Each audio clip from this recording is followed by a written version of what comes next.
and norms and sound policies implemented through Sabka Prayas, resulting in Jan Bhagidari and targeted support to those in need, helped us perform well in trying times.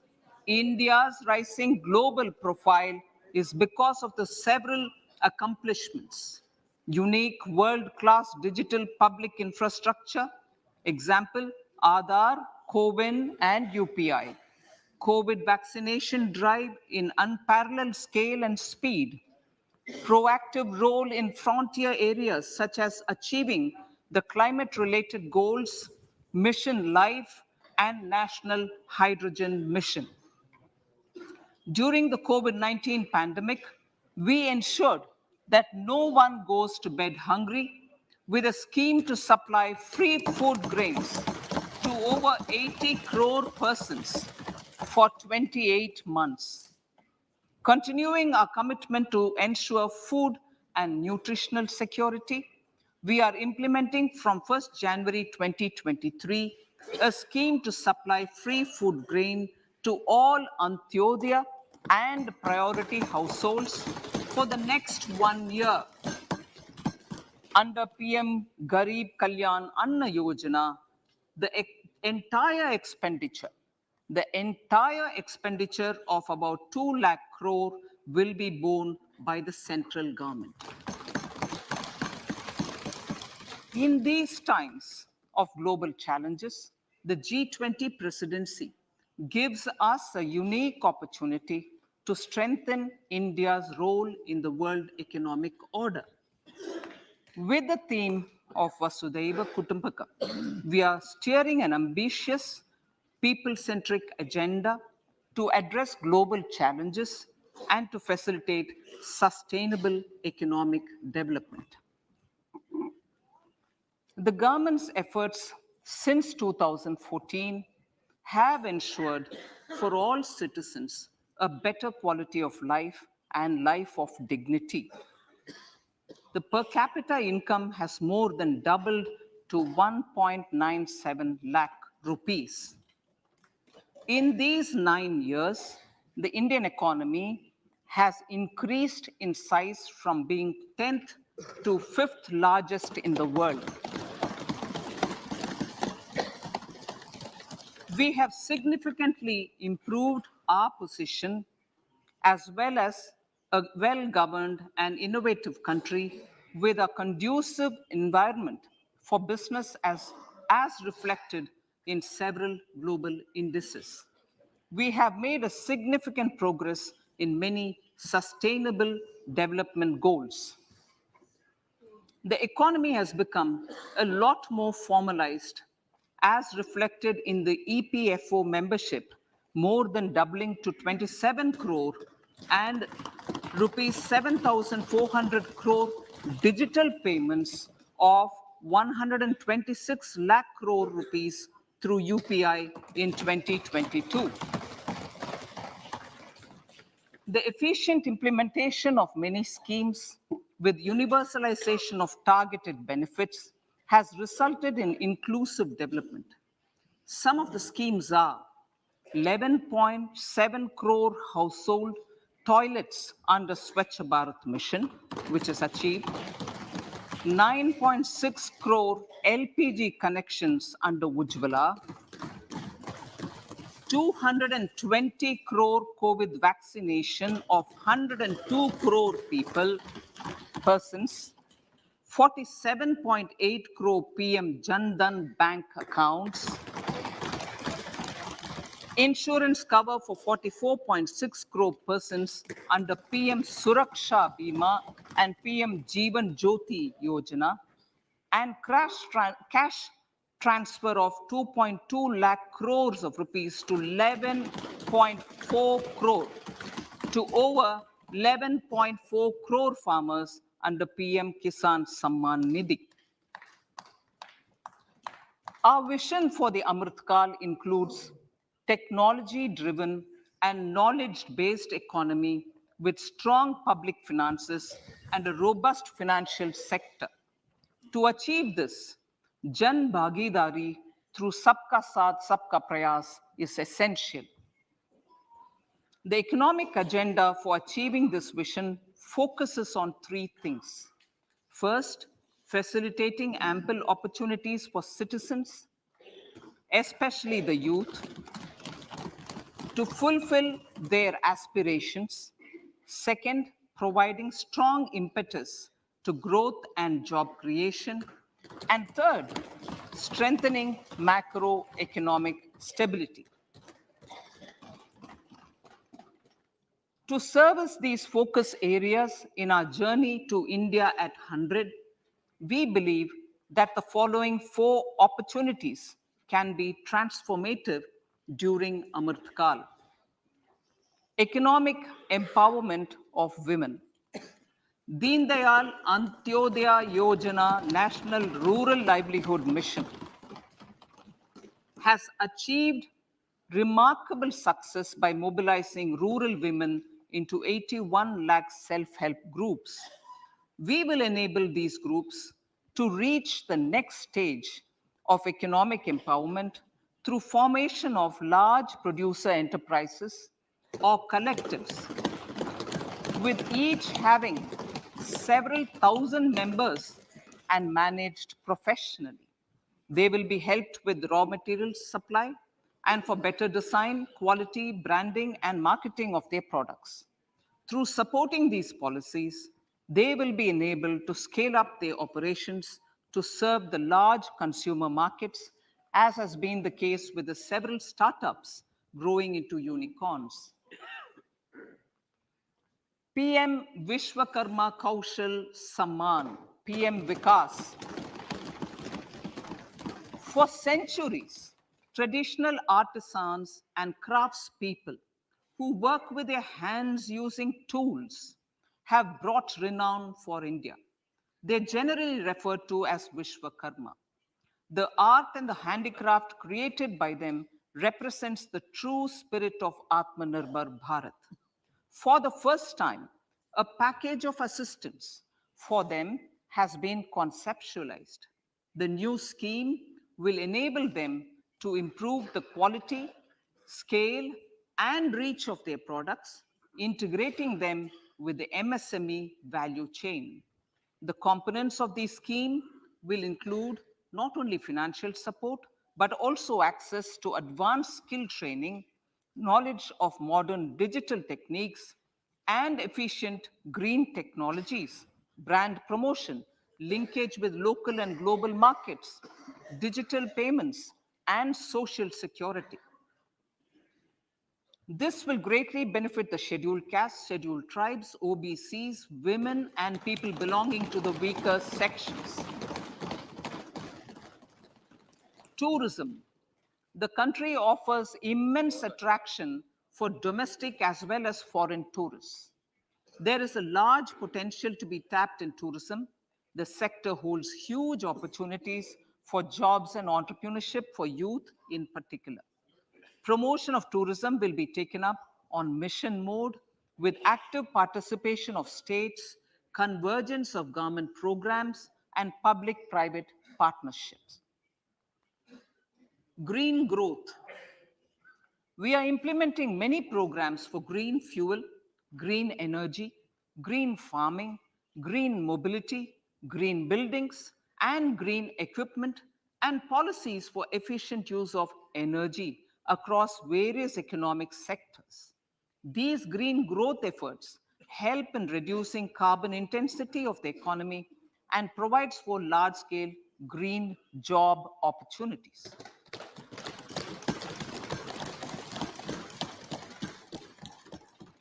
Priorities of this budget. The budget adopts the following 7 priorities. They complement each other and act as the Saptarishi guiding us through the Amrit Kal.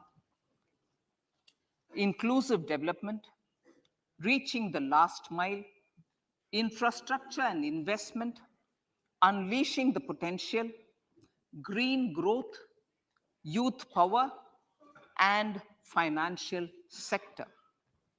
I now speak on the priority number 1, inclusive development. The government's philosophy of Sabka Saath, Sabka Vikas has facilitated inclusive development covering in specific farmers, women, youth, OBCs, scheduled castes, scheduled tribes, Divyangjan, and economically weaker sections, and overall priority for the underprivileged. Vanchiton ko variyata. There has also been a sustained focus on Jammu Kashmir, Ladakh, and the Northeast. This budget builds on those efforts. Digital public infrastructure for agriculture.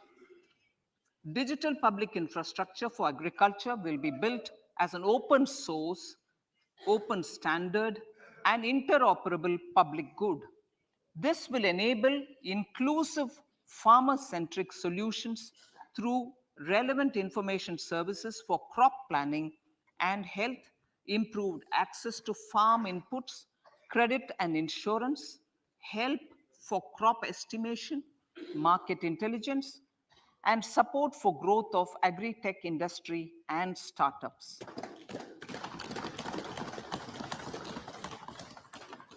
An agriculture accelerator fund. An agriculture accelerator fund will be set up to encourage agri startups by young entrepreneurs in rural areas. The fund will aim at bringing innovative and affordable solutions for challenges faced by farmers. It will also bring in modern technologies to transform agricultural practices, increase productivity and profitability. To enhance the productivity of extra long staple cotton, we will adopt a cluster-based and value chain approach through public-private partnerships. This will mean collaboration between farmers, state, and industry for input supplies, extension services, and market linkages. We will launch an Atmanirbhar Clean Plant program to boost availability of disease-free, quality planting material for high-value horticultural crops at an outlay of 2,200 crores. Global hub for millets, which are Sri Anna. India is the forefront. India's at the forefront of popularizing millets, whose consumption furthers nutrition, food security, and welfare of farmers, said the Honorable Prime Minister. We are the largest producer and second largest exporter of Sri Anna in the world. We grow several types of Sri Anna, such as Sri Anna Jowar, Sri Anna Ragi, Sri Anna Bajra, Sri Anna Kutu, Ramdana, Kangni, Kutni, Kutki, Kodo, China, and Sama. These have a number of health benefits and have been an integral part of our food for centuries. I acknowledge with pride the huge service done by small farmers in contributing to the health of fellow citizens by growing these Sri Anna.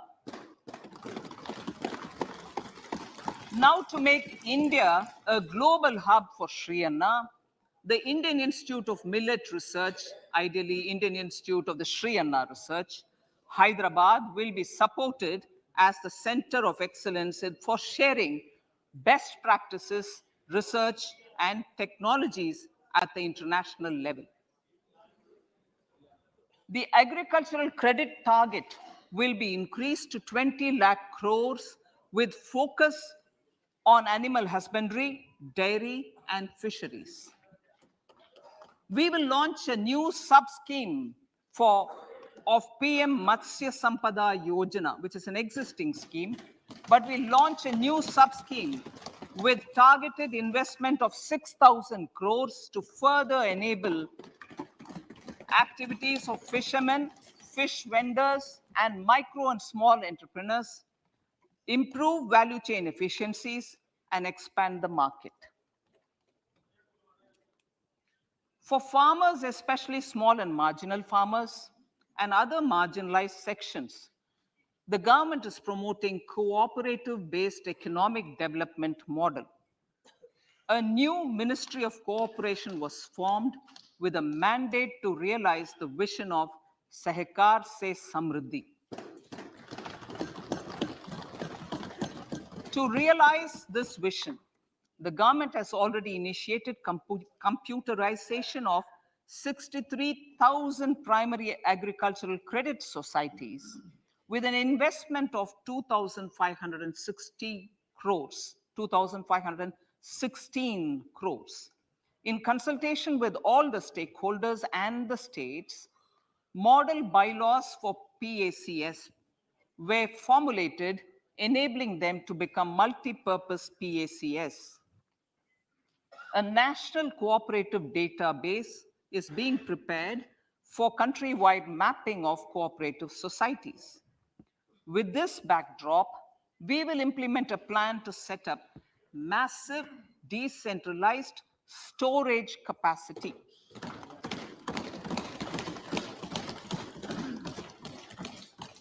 This will help farmers store their produce and realize remunerative prices through sale at appropriate times.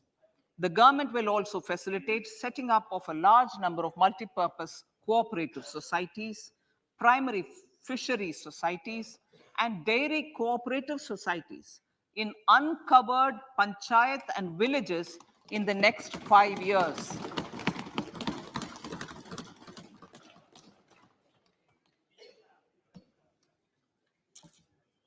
Health, education, and skilling.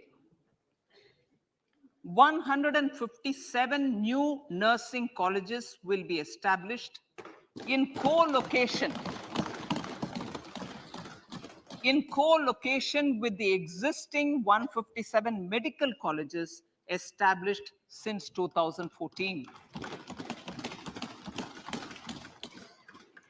A mission to eliminate sickle cell anemia by 2047 will be launched. It will entail awareness creation, universal screening of 7 crore people in the age group of 0 to 40 years in affected tribal areas, and counseling through collaborative efforts of central ministries and state governments. Facilities in select ICMR labs, Indian Council for Medical Research Labs, will be made available for research by public and private medical college faculty and private sector R&D teams for encouraging collaborative research and innovation. A new program to promote research and innovation in pharmaceuticals will be taken up through centers of excellence. We shall also encourage industry to invest in research and development in specific priority areas. Dedicated multidisciplinary courses for medical devices will be supported in existing institutions to ensure availability of skilled manpower for futuristic medical technologies, high-end manufacturing, and research. Teachers training.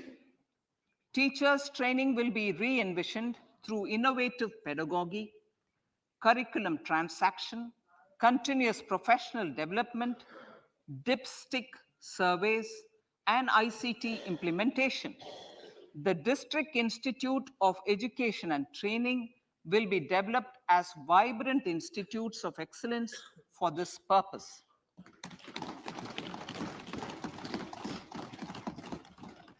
National Digital Library for Children and Adolescents. A National Digital Library for Children and Adolescents will be set up for facilitating availability of quality books across geographies, languages, genres, and levels and device agnostic accessibility. States will be encouraged to set up physical libraries for them at panchayat and ward levels and provide infrastructure for accessing the national digital library resources. Additionally, to build a culture of reading and to make up for pandemic time learning loss, the National Book Trust, the Children's Book Trust, and other sources will be encouraged to provide and replenish non-curricular titles in regional languages and in English to these physical libraries. Collaboration with NGOs that work in literacy will also be a part of this initiative to inculcate financial literacy. Financial sector regulators and organizations will be encouraged to provide age appropriate reading material to these libraries. I move to priority 2, reaching the last mile. Prime Minister Vajpayee's government had formed the Ministry of Tribal Affairs and the Department of Development of Northeast Region to provide a sharper focus to the objective of reaching the last mile. Our government has formed the ministries of Ayush, Fisheries, Animal Husbandry and Dairying, Skill Development, Jal Shakti, and Cooperation. Building on the success of the Aspirational Districts program, the government has recently launched the Aspirational Blocks program, covering 500 blocks for saturation of essential government services across multiple domains such as health, nutrition, education, agriculture, water resources, financial inclusion, skill development, and basic infrastructure. Manya Speaker, sir, Pradhan Mantri PBTG, which is Primitive Vulnerable Tribal Groups Development Mission, is being launched. To improve socio-economic conditions of the particularly vulnerable tribal groups, the PVTGs as we refer them to, Pradhan Mantri PVTG Development Mission will be launched. This will saturate PVTG families and habitations with basic facilities such as safe housing, clean drinking water and sanitation, improved access to education, health, nutrition, road and telecom connectivity, and sustainable livelihood opportunities. An amount of 15,000 crores will be made available to implement the mission in the next 3 years under the Development Action Plan for the Scheduled Tribes. Ekalavya Model Residential Schools. In the next 3 years, Center will recruit 38,800 teachers and support staff for the 740 Ekalavya Model Residential Schools, which is serving 3.5 lakh tribal students.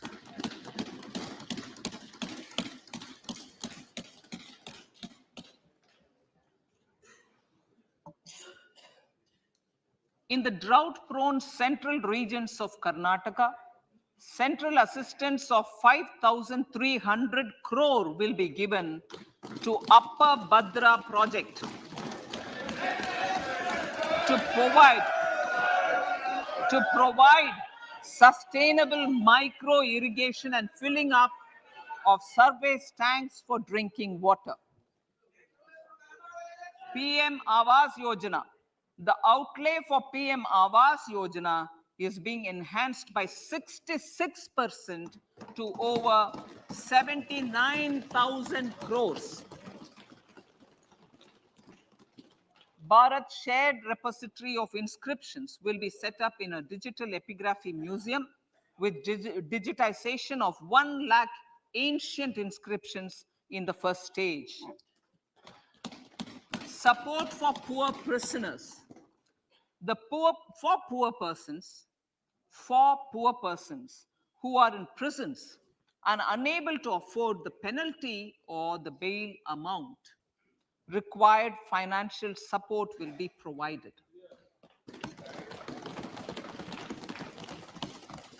Priority number 3, infrastructure and investment. Investments in infrastructure and productive capacity have a large multiplier impact on growth and employment. After the subdued period of the pandemic, private investments are growing again. The budget takes the lead once again to ramp up the virtuous cycle of investment and job creation.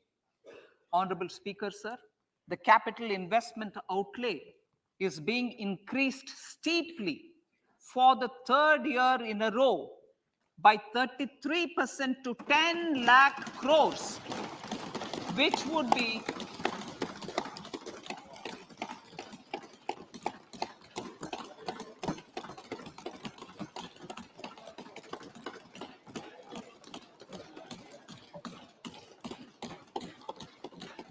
which would be 3.3% of GDP. This will almost be 3 times the outlay made in 2019-20.